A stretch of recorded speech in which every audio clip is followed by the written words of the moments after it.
Meanwhile, US President Joe Biden has continued to pressure Israel to declare a ceasefire in the war in Gaza. This comes as Hamas continues to reject proposals in the ongoing ceasefire talks. Alex Cardier joins us now from Tel Aviv with the very latest. Alex, thank you so much for your time. This afternoon. How subdued, for example, are the prayers this year, especially given what is taking place in Gaza?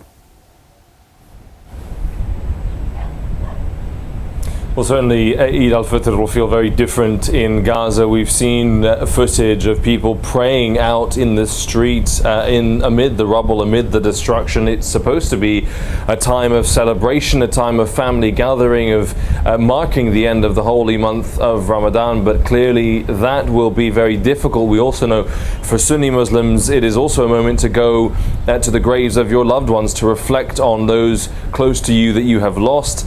And of course, the situation in the Gaza Strip makes that incredibly difficult because some have been buried in makeshift graves, others haven't been buried at all, and others we still have been trapped in the rubble, and therefore their loved ones cannot access their graves. So clearly, a moment of celebration, of family gathering, of sharing moments with friends, with children, subdued, very somber compared to what is usually the case for the end of the holy month of Ramadan.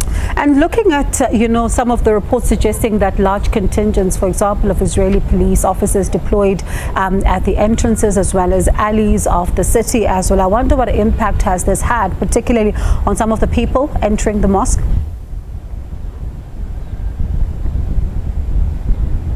Well, certainly, look, the situation at Al-Aqsa has been tense since the beginning of Ramadan. It has been tense for years, if we're being frank about it. And every year, the Israeli police officers deploy in their numbers to Al-Aqsa Mosque. They deploy, they say, to keep the peace. But clearly, we have seen clashes, we have seen violence between those border police officers and worshippers going to the mosque. It has to be said that actually, compared to what was expected, there was a real fear of escalation, of flashpoints, of Jerusalem being a tinderbox. For now, it does not seem to have had that much of violence, that many clashes with police. There have been moments, there have been flashpoints, but not nearly as much as what was feared at the beginning. But there is no question that there are still Israeli restrictions on worshippers coming from the West Bank, also Palestinian Christians unable to access the holy sites in Jerusalem as well. So perhaps those restrictions really limiting the amount of worshippers being able in the last month to mark that holy month of Ramadan.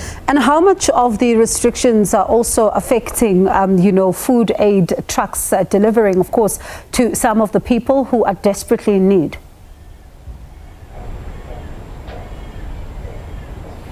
Well, there's the situation in Jerusalem, of course, but then you move back to that situation in Gaza quite rightly. We have heard for weeks from the aid agencies, but also from Israel's closest allies, that security checks on those Israeli checkpoints getting into Gaza really slowed down aid. A few weeks ago, we heard the UK's Foreign Secretary David Cameron saying that for multiple weeks, UK aid was not allowed to enter Gaza. Now, that seems to be slowly changing. The Israeli government saying that just yesterday more than 480 trucks were allowed into the Gaza Strip. They also say that the UN agencies in the Strip are not distributing things quickly enough. That more than 480 is the highest number of trucks in the last 6 months since the atrocities of October 7th and since the start of the war. That is an improvement. Clearly, aid agencies say it is just not nearly enough, because 500 trucks was the bare minimum to keep Gaza surviving in peacetime. Now, with all the destruction, with all the suffering of the Palestinian people, a lot more help is needed. It is an upward trend. There's a trend towards improvement, not nearly enough, at least not yet. And when you look at the continued pressure by President Joe Biden to, the Israeli government, calling on them to declare that particular ceasefire, and the talks that continue, and what Hamas then has had to say to some of the proposals thereof. Let's talk about that and whether or not there is any sign, any glimmer of hope, as some are looking to see if things can subside a bit.